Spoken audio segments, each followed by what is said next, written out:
Today I'm talking about the throttling detection and how the worker side handles the throttling signals on Beam and mostly Dataflow runner. So firstly, there is a phrase I taken from a very old customer ticket, like 2017 or so, and the problem is still present as of today. So I'm reading out of this problem statement. The executing the Beam pipelines on Dataflow exposes some rough edges. Dataflow auto-scaling can spin up a large number of workers that can easily overload the service if the I/O side is throttled.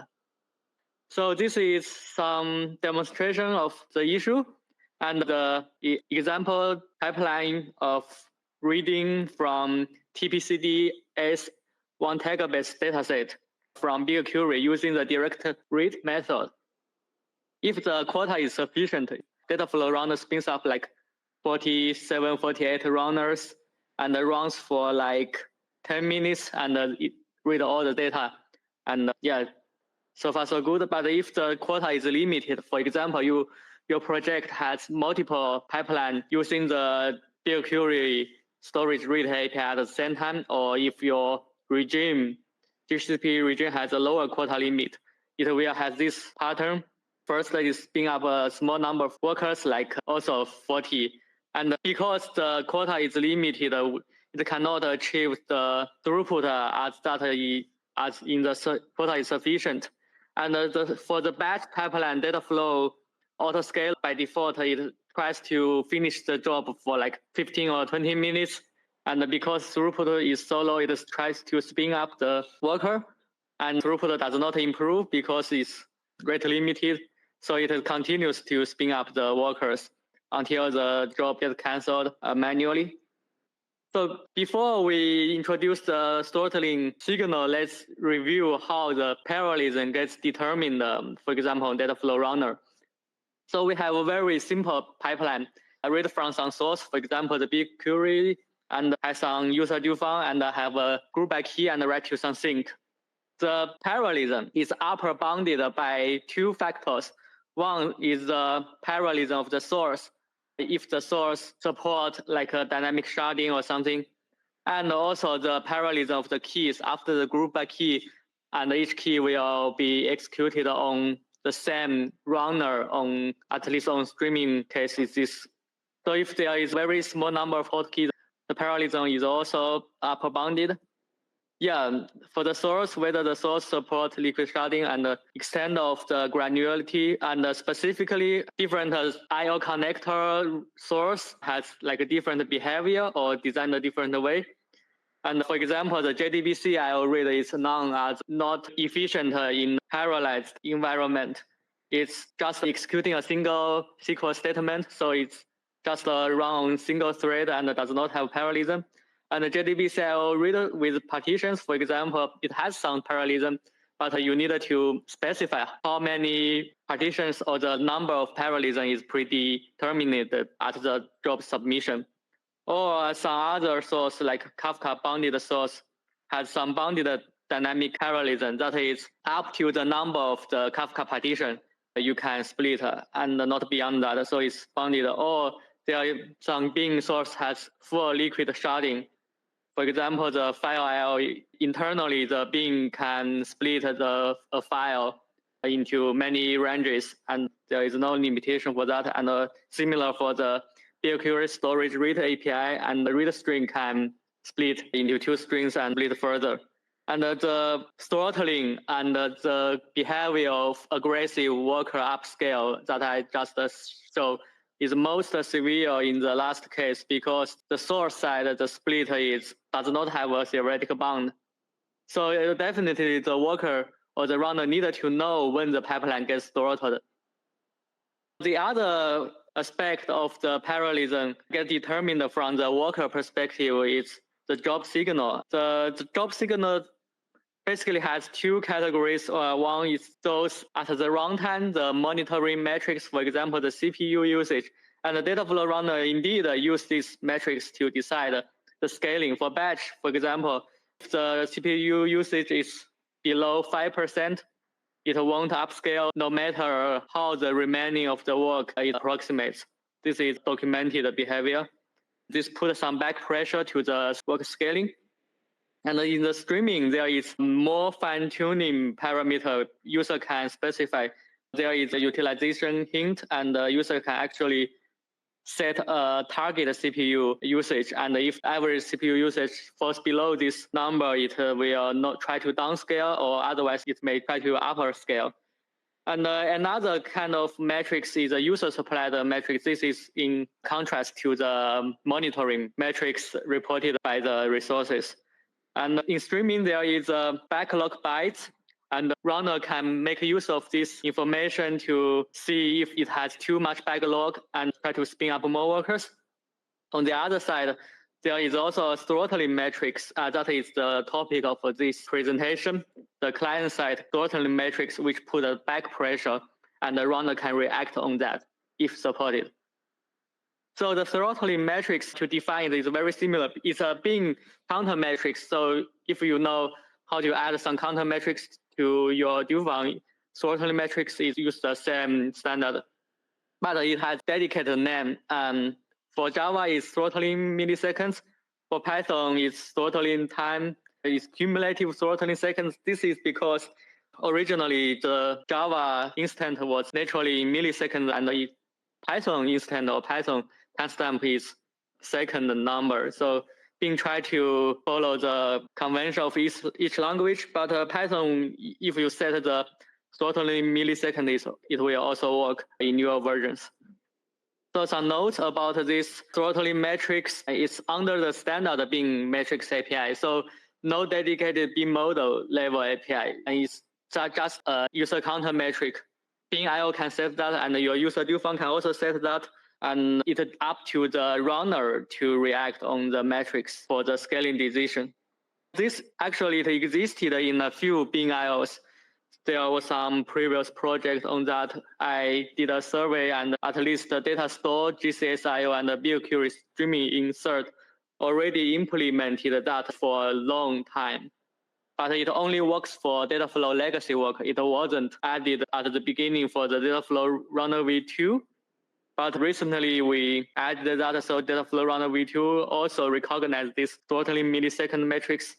And also in bin 2.59, there is a generalized throttling metrics counter you can use, and Dataflow Runner will be effective for that. This is a long existing feature, but it was only applied for a few IOs.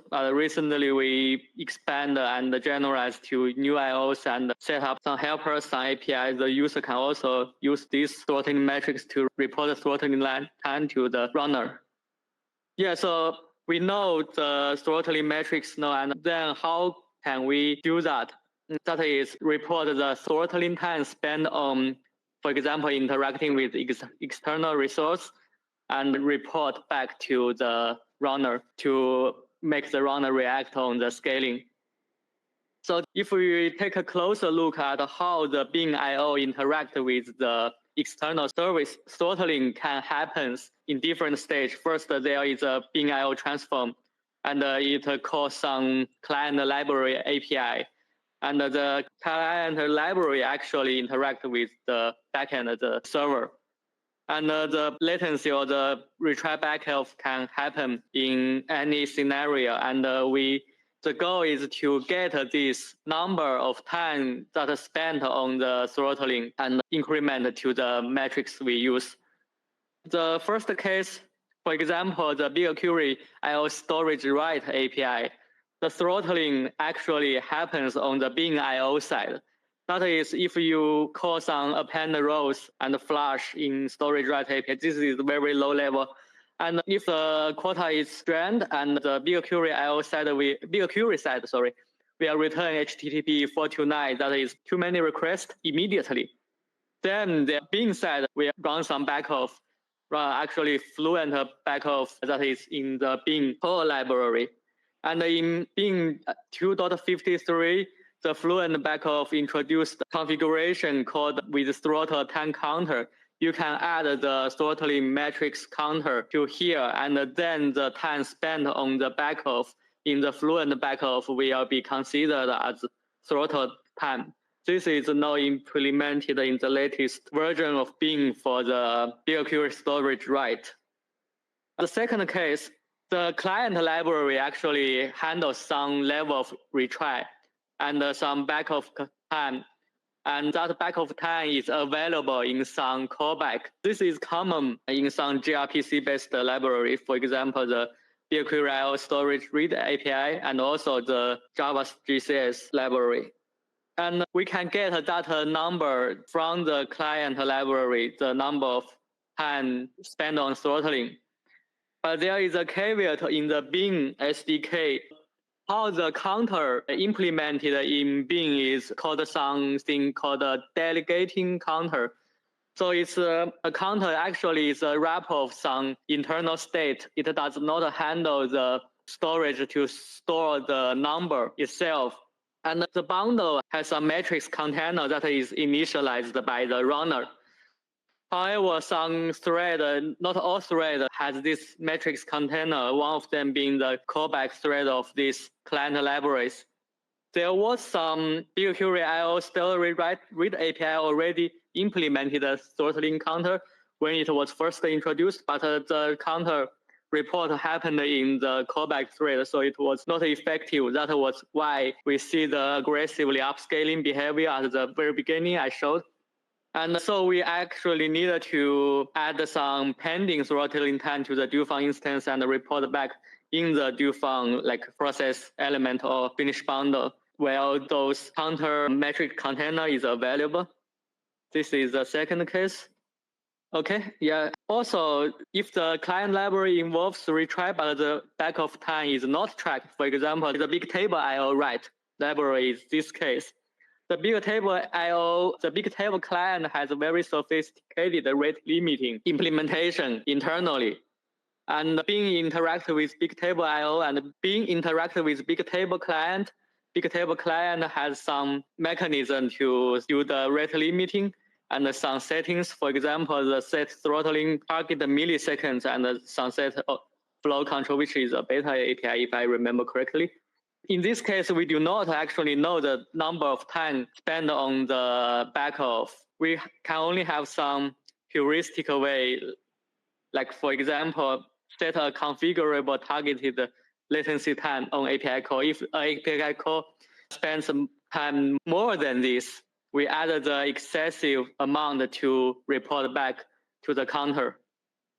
This is true if the latency happens in the server side. I have a blocking API call and the server takes more time to deal with and send a response. And if the BIO observed the time is much longer than usual, it adds excessive amount and report as throttling time. This is the case for Bigtable IO write, and I think it will be effective in upcoming Bing 2059. That said, before the Bigtable IO write also experienced the aggressive upscaling problem, and it should be resolved in the latest Bing version. Yeah, that is the SDK side. On the runner side, how the runner, Dataflow runner, making decision on this throttling metrics currently is it calculates some fraction of throttle time. That is the throttle time reported from the SDK side divided by the total amount time of this time period. And the targeted parallelism is overwritten as the fraction of the time not spent on the throttling. This is a very rudimentary treatment. It's not ideal in practice, but it works and at least could relieve the pressure put on the external resource. And not notice downscale decision issued at least this signal present for 3 minutes. That is the current behavior. Yeah, and finally, remember this plot I showed at the beginning. And after these things are done, for example, BigQuery storage write API. I think this is read API, sorry. This is a typo maybe. So before the scale curve looks like this, the runner aggressively upscale the worker because it's throttled and the runner don't know it's throttled. And after this change running on the latest Bing SDK, if at first it still scale up because there is a 3 minutes latency to make the runner to react on. Then the runner will put more worker on that and wait for the current work finish. And then the pipeline just ends with much more time because the bottleneck is on the server side. So some final notes. This throttling matrix is defined in the SDK side. It is the I/O connector's responsibility to report this throttling matrix. That is the current behavior, and the runner can react on this throttling matrix. That is supported by Dataflow, and in theory, other runners can also use because this is standard bin matrix or SDK matrix. So runner has a visibility on that, and even external resource also has a visibility on that. So they can react on these signals. Yeah, that's my talk. Thank you.